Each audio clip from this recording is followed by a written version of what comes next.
Nagsagawa ng declogging at clearing operations kontra baha ang LGU at MMDA sa ilang bahagi ng Maynila. May ulat on the spot si Sandra Aguinaldo. Sandra?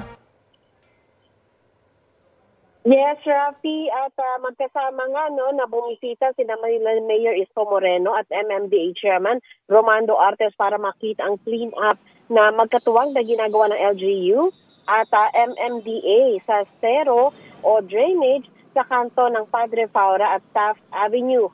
Bahagi raw ito ng mga hakbang na ginagawa nila para maibsan ang pagbaha sa Maynila gaya ng nangyari nung nakaraang linggo kung saan binaha ang ilang parte ng Maynila kahit wala namang masyadong ulan. Mula sa estero, makikitang maraming basura yung nakukuha at maitim din ang kulay nito dahil sa sobrang dumi. May cleanup operation din ng MMDA at LGU sa Raha Sulaiman Park sa Malate.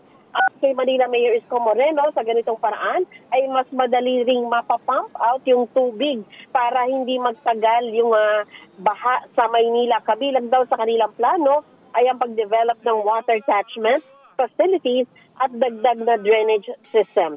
Ayon kay Moreno, meron daw drainage master plan ang Maynila kaya sana daw ay konsultahin sila ng DPWH kapag gumagawa ng flood control project. Susundin daw ng MMDA naman ang drainage master plan na ito ng Maynila. At sabi pa nga ni MMDA Chairman Artes ay nakatanggap siya ng memo mula kay Executive Secretary Lucas Bersamin na sinasabing dapat ay mag-coordinate ang MMDA sa mga LGU pagdating sa flood control measures. Mas alam daw kasi ng LGU ang problema at ang solusyon sa kanilang lokalidad. Aminado naman si Moreno na hindi agaran ang solusyon sa baha, pero makikinabang daw ang future generation sa gagawin ng LGU ngayon patungkol sa baha sa Maynila.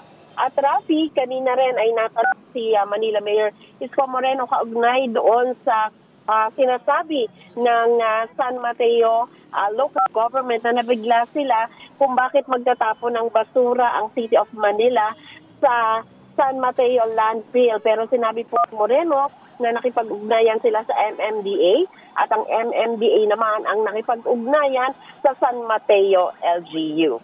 So yan muna, Rafi, ang pinakauling ulat mula sa Maynila. Rafi?